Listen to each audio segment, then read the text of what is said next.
सभी भक्तों को मेरा सादर प्रणाम।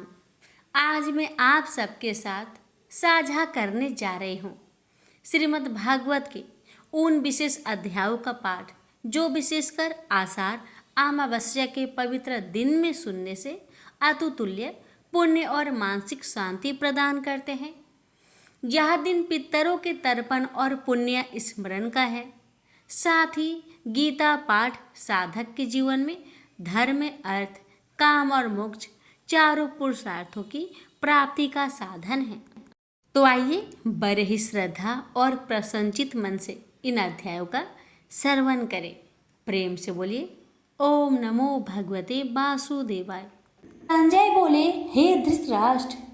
तब श्री कृष्ण की दया युक्त नेत्रों में आंसू भरकर व्याकुलचित अर्जुन से बोले, हे अर्जुन, अनर्थ के सेवन करने योग्य अपयश कारक नरक में गिरने वाला मोह इस समय तुम्हारे मन में कहाँ से आया? तुम कायर मत बनो, यह शोभा नहीं देता। तुम हृदय की दुर्बलता को त्याग कर युद्ध के निमित्त खड़े हो जाओ। अर्जुन ने कहा, हे मधुसूदन, मैं रण में पूज्य भीष्म और द्रोणाचार्य के ऊपर बाण प्रहार कर कैसे युद्ध कर सकता हूँ? इस लोक में महात्मा गुरुजनों को न सताकर भीख मांग भोजन करना उत्तम है और अर्थ की कामना के लिए गुरुजनों को मारकर उनके रक्त से सने भोगों को भोगूंगा। हम नहीं जानते कि युद्ध में कौन जीतेगा। यदि हम जीत भी लेंगे, लेकिन जिनको मैं मारूंगा उन्हें मारकर मैं तो जीवित रहना भी नहीं चाहता। वही धृतराष्ट्र के पुत्र हमारे सामने प्रस्तुत है।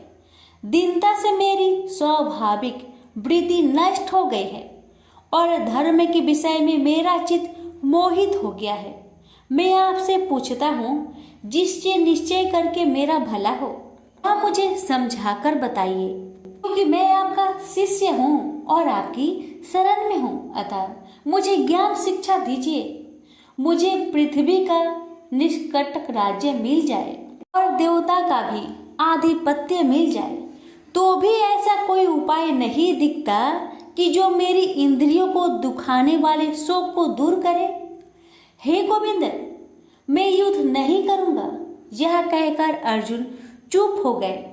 संजय बोले, हे राजन, दोनों सेनाओं के बीच में खिन्न होकर बैठे अर्जुन से भगवान श्री कृष्ण ने ये वचन कहे, हे अर्जुन, जिसके लिए शोक नहीं करना चाहिए तू उसके लिए शोक करता है और पंडितों के वचन तू कहता है। तो पंडित लोग न मरों का सोच करते हैं और न जीवितों का सोच करते हैं। यह बात असंभव है कि मैं पहले न था, तुम भी न थे और यह राजा भी न थे और इसके बाद भी न रहेंगे।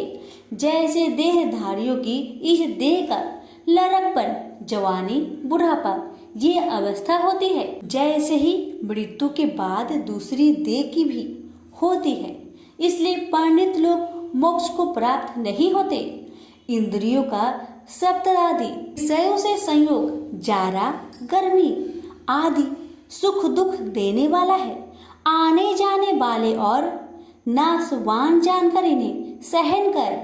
हे नर श्रेष्ठ, सुख दुख को समान मानने वाले जिन वीर पुरुष को यह ब्रह्म पदार्थ कलेश नहीं देते, वह मोक्ष पाने के अधिकारी है। असत का तो अस्तित्व नहीं है और सम का अभाव नहीं है। इस अविनाशी, अचित्य और नित्य जीवात्मा के ये सब शरीर नाशवन है। अतएव हे भारत, तुम युद्ध करो। जो पुरुष इस आत्मा को मारने वाला तथा जो मरने वाला मानते हैं, वे दोनों ही ज्ञानी नहीं है, क्योंकि यह आत्मा न मारती है न मरती है। आत्मा न कभी जन्मती है न मृत्यु को प्राप्त होती है, न कभी जन्मी थी न कभी मरेगी। यह अजनबी, नित्य, कभी न घटने बढ़ने वाली और सनातन है। नष्ट होने पर भी वह नाश को प्राप्त नहीं होती। जो पुरुष इस आत्मा को नित्य, अविनाशी, निर्विकार और अनजन्मा जानता है, वह जिसको घात करवेगा और जिसको मारेगा, जिस प्रकार मनुष्य पुराने वस्त्र फेंक कर नया वस्त्र ग्रहण करता है, उसी प्रकार आत्मा पुराने देह को छोड़कर नई देह धारण करती है। आत्मा को शस्त्र काट नहीं सकते, अग्नि जला नहीं सकती, जल भिगो नहीं सकता, ना भीग या गल सकती है और ना सूख सकती है। यह अविनाशी, सर्वव्यापी, स्थिर, अचल और सनातन है। यह इंद्रियों से जाना नहीं जा सकता, यह कल्पना से भी परे है और इसमें हेर फेर नहीं हो सकता। इसलिए ऐसा जानते हुए तुम्हें शोक करना उचित नहीं है। हे महाबाहो, यदि तुम इस आत्मा को नित्य जन्म लेने वाला मानते हो तो शोक नहीं करना चाहिए, क्योंकि जो जन्मा है उसकी मृत्यु है और जिसकी मृत्यु हुई है उसका जन्म होना निश्चय है। अतः जो बात अनिवार्य है उसके लिए सोच करना व्यर्थ है। जन्म लेने से पहले क्या था किसी को मालूम नहीं, मध्य में कुछ प्रकट होता है, फिर मरने से पीछे क्या होगा कोई नहीं जानता। ऐसी दशा में किसी बात का सोच करना क्या तुमको उचित है? कोई मनुष्य तो इस आत्मा को आश्चर्य से देखता है, आश्चर्यवत मानकर सुनता है, परंतु कोई देख कह व सुनकर भी भली प्रकार नहीं जानता है सबके शरीर में यह क्या आत्मा नित्य अविनाशी है। कारण सब प्राणियों के लिए तुमको सोच करना उचित नहीं। अपने धर्म को भी सोचकर घबराना उचित नहीं है, क्योंकि क्षत्रियो को धर्म पूर्वक युद्ध से बड़ा और कुछ भला करने वाला नहीं है। हे पार्थ, बिना इच्छा के स्वर्ग का द्वार रूप युद्ध तुमको स्वतः प्राप्त हुआ है। ऐसा सुअवसर भाग्यवान क्षत्रिय को ही मिलता है। यदि तुम अपने धर्म के अनुसार इस संग्राम को न करोगे तो अपना धर्म और बड़ाई खो बैठोगे और पाप को प्राप्त होगे। सब लोग सदा तुम्हारी अपकीर्ति करेंगे और प्रतिष्ठा वाले पुरुषों के लिए अपयश का होना मृत्यु से भी बढ़कर है। ये महारथी लोग समझेंगे कि अर्जुन डरकर संग्राम से हट गया, और अब तक जो लोग तुम्हारे पराक्रम की प्रशंसा करते हैं वही अनेक तरह के दुर्वचन कहेंगे। इससे बढ़कर दुख तुमको क्या हो सकता है? यदि युद्ध में नष्ट हो गए तो स्वर्ग के भागी होगे, जीतने पर पृथ्वी के तल पर राज्य करोगे। इसलिए युद्ध के निमित्त दृढ़ प्रतिज्ञा होकर खड़े हो जाओ। सुख दुख, लाभ हानि, जय पराजय, इन सब को समान समझकर युद्ध के लिए तैयार हो जाओ। ऐसा करने से तुम पाप को प्राप्त नहीं होगे। हे पार्थ, यह ज्ञान उपदेश ज्ञान योग के विषय में तुझसे कहा गया है। अब निष्काम कर्म योग के विषय में सुनो। जिस ज्ञान को पाकर कर्म बंधन से तेरी मुक्ति होगी। कर्म योग मार्ग में एक बार प्रारंभ किए कर्म का नाश नहीं होता और विघ्न पड़ने पर भी शुभ फल तथा इस कर्म का केवल प्रारंभ ही संसार से छुड़ाकर पूर्व ब्रह्म प्राप्त करता है। निश्चय करने वाली बुद्धि इस निष्काम कर्म में एक ही है और कामना वाले पुरुष की बुद्धि एकाग्र नहीं रहती। हे अर्जुन, अज्ञानी उस पुष्पिता वाणी को ही स्वर्ग सुख से बढ़कर कुछ नहीं समझते। स्वर्ग सुख को ही जो उत्तम पुरुषार्थ समझते हैं, उनको कामनाओं से चित्त व्याकुल होने के कारण निश्चयात्मक बुद्धि से मोक्ष साधना उत्पन्न होती है। कारण कि उनका चित्त भोग आदि में सदैव निमग्न रहता है। जिन मनुष्यों का चित्त इस प्रकार मोह में लिप्त है और जिसकी आसक्ति भोग विलास और ऐश्वर्य में है, ऐसे पुरुषों के अंत कारण में निश्चयात्मक बुद्धि नहीं होती। हे अर्जुन, वेद त्रिगुणात्मक सकाम है, तुम निष्काम हो जाओ। सुख दुख को समान जानकर नित्य क्षेम आदि स्वार्थों में ना पड़कर धीरजवान और आत्मनिष्ठ हो। तुमको केवल कर्म करना चाहिए, तुम्हारे अधिकार में फल नहीं। तुम ना तो फल की अभिलाषा में काम करो और न निकम्मे ही रहो। फल की आशा त्याग कर कर्म की सफलता असफलता को समान समझकर तुम योगस्थ होकर कर्म करो। फल की इच्छा रखने वाले निष्कृष्ट होते हैं। काम कर्म करने वाला पुरुष ईश्वर कृपा से इसी संसार में सुकृत तथा दुष्कृत इन दोनों का ही त्याग कर देता है। जो सब कर्मों में कल्याणकारक है, कर्म फल को त्याग कर ही बुद्धि युक्त ज्ञानी पुरुष जन्म बंधन से हटकर मोक्ष को पाते हैं। जब तुम्हारी बुद्धि मोह बन के बाहर निकल जाएगी, तब तुम्हारा मन आगे सुनने वाली तथा हुई बातों से विरक्त हो जाएगी। अनेक श्रुति इस मृत्यु के वचन को सुनने से तुम्हारी बुद्धि भ्रमित हो गई है। जिस समय वह निश्चल होकर आत्मा में निश्चल होगी, तभी उनको तत्व ज्ञान प्राप्त होगा। अर्जुन ने पूछा, हे केशव, आत्मा स्वरूप में निश्चल बुद्धि वाला जिसको कहा है, उनके लक्षण क्या है? श्री कृष्ण जी बोले, हे अर्जुन, जो महात्मा पुरुष मन की कामनाओं को त्याग देता है और अपने आप ही से प्रसन्न रहता है, उसको निश्चल बुद्धि वाला कहते हैं। दुख में जिसके मन खेद नहीं होता और सुख में जिसको आसक्त नहीं होती तथा प्रीति भय क्रोध जिसके जाते रहते हैं, वह महात्मा स्थिर बुद्धि वाला मुनि कहलाता है। जो सर्वत्र स्नेह करना है, जो शुभ पदार्थ होने पर हर्ष नहीं करता, अशुभ से अप्रसन्न नहीं होता, उसी को स्थिर बुद्धि जानना चाहिए। और कछुआ जैसे अपने अंगों को सिकोड़ लेता है, उसी तरह जो पुरुष अपनी इंद्रियों को विषय से हटाता है, उनकी बुद्धि स्थिर जाननी चाहिए। हे अर्जुन, मोक्ष प्रयत्न करने वाले विद्वान व्यक्ति को भी प्रबल इंद्रिया बलात् उसके मन को जीत लेती है। इसलिए सब इंद्रियों को विषयों से रोक मेरे अंतर्ज्ञान में तत्पर हो जावे। जिसने इंद्रियों को बस में कर लिया है, उसकी बुद्धि निश्चल है।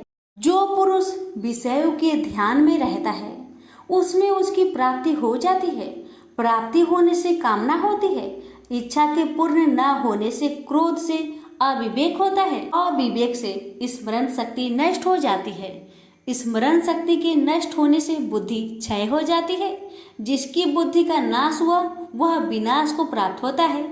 जो पुरुष राग देश से रहित होकर इंद्रियों के विषय सुख का अनुभव करता है और अपने मन को बस में रखता है, वह शांति को प्राप्त होता है।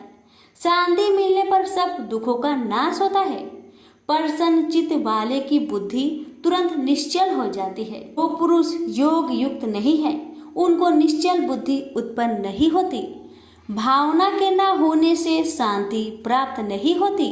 शांत को सुख कहाँ से मिलेगा? इस कारण हे महाबाहो, जिसने इंद्रियों को विषय से सर्वथा रोक रखा है, उसी की बुद्धि स्थिर है। जब सब प्राणियों की रात होती है, उसमें संयमी जागता रहता है और प्राणी मात्र जिस समय जागते हैं, मुनि जनों की वह रात्रि है। जल से भरे पूर्ण समुद्र में जल भरने पर भी वह अपनी मर्यादा पर ही रहता है। उसी तरह जिस पुरुष में इच्छा ना रहने पर भी अनिच्छा से सब विषय भोग प्राप्त होते हैं, उसी को शांति मिलती है। विषयों की इच्छा करने वाले को शांति नहीं मिलती। जो पुरुष सब कामनाओं को छोड़कर इच्छा रहित होकर विचरता है, ममता अहंकार जिसमें नहीं है, वही शांति को प्राप्त होता है। हे पार्थ, ब्रह्मी स्थिति यही है। ऐसी स्थिति मिल जाने पर प्राणी फिर मोह में नहीं फंसता और अंत समय में निर्वाण ब्रह्म पद को प्राप्त होता है। प्रेम से बोलिए श्री कृष्ण भगवान की जय। पर श्रीमद् भगवत गीता पाठ का दूसरा अध्याय समाप्त हुआ। अब सुनेंगे दूसरे अध्याय का महात्म्य। श्री नारायण जी बोले, हे लक्ष्मी, दक्षिण देश में एक पूर्ण नाम नगर था। वहाँ एक देव सुशर्मा बड़ा धनवान रहता था। उसे साधु सेवा करते हुए 7 दिन बीते थे। तब एक बाल नाम ब्रह्मचारी आया। उसकी बहुत सेवा की और विनय से कहा, हे संत, कृपा कर मुझे श्री नारायण जी के पाने का ज्ञान उपदेश दीजिए। तब वह ब्रह्मचारी बोला, मैं तुझे गीता जी के दूसरे अध्याय का पाठ सुनाता हूँ, श्रवण कर। एक आइली वन में बकरियां चरा रहा था। वहां मैं भजन किया करता था। एक दिन रात को आइली अपनी सभी बकरियों को लेकर घर के रास्ता में चल रहा था कि मार्ग में एक सिंह बैठा मिला उसे। एक बकरी सबसे आगे अपनी ओर चली आती देखकर शेर वहां से भाग गया। तब आइली यह देखकर बहुत हैरान हुआ और मैं भी वहां पर खड़ा हुआ था। उस चौराहे ने मुझे देखकर कहा, मैंने यह आश्चर्य देखा कि बकरी को देखकर शेर भाग गया। ये कैसे हुआ? तुम तो त्रिकाल के हो, यह वृत्तांत मुझे सुनाओ, तुम सब कुछ जानते हो। तब संत ने कहा, हे आइली, मैं तुझे एक छिपकली वार्ता सुनाता हूँ। यह बकरी पिछले जन्म में डायन थी। जब इसका पति मर गया तब यह बड़ी डायन हुई। इस सुंदर लड़के को देखे उसी को खा लेती थी। और शेर पिछले जन्म में फंदक था। वह पंछी को पकड़ने के लिए वन में जाया करता था। ये डायन भी वही वन को गई। वह डायन ने उस फंदक को खा लिया था। अब वही फंदक शेर हुआ। वह डायन बकरी बनी है। शेर को पिछले जन्म की खबर है, इसलिए बकरी को देखकर शेर ने समझा कि अभी यह मुझे खाने के लिए आ रही है। तब आइली ने कहा, मैं पिछले जन्म में कौन था? तब संत बोला, तू पिछले जन्म में चांडाल था। आइली ने कहा, हे ब्रह्मचारी जी, कोई उपाय भी है जिससे हम तीनों ही इस अधम देश से छूटे? तब संत जी बोले, हम तुम तीनों का उद्धार करते हैं। ये कहकर संत जी ने जब गीता जी के अक्षर सुनाए तो उनको सुनते ही तुरंत आकाश से विमान आए और उन तीनों को विमानों में बैठाकर बैकुंठ लोक को ले गए। अधम देह से छूटकर देव देही पाई और देव सुशर्मा भी ज्ञान को सुन मोक्ष को प्राप्त हुआ और देव देही पाकर बैकुंठ को गया। तब श्री नारायण जी ने कहा, हे लक्ष्मी जी, जो मनुष्य श्री नारायण जी के ज्ञान को पढ़े सुने वह अवश्य मुक्ति को प्राप्त होता है। प्रेम से बोलिए लक्ष्मी नारायण की जय। यहीं पर हमारी गीता पाठ का दूसरा अध्याय का महात्म्य समाप्त हुआ। अर्जुन ने पूछा, हे जनार्दन, यदि आपके तप से कर्म बुद्धि से श्रेष्ठ है तो केशव मुझे इस घोर कर्म में क्यों लगाते हो? मिले हुए वचनों से आप मेरी बुद्धि को भ्रम में डाल रहे हैं। निश्चय करके मुझे बतलाइए जिससे मैं कल्याण को प्राप्त हो। श्री कृष्ण जी बोले, हे निष्पाप अर्जुन, मैं पहले समझा चुका हूँ कि इस लोक में दो प्रकार की निष्ठा कही गई है।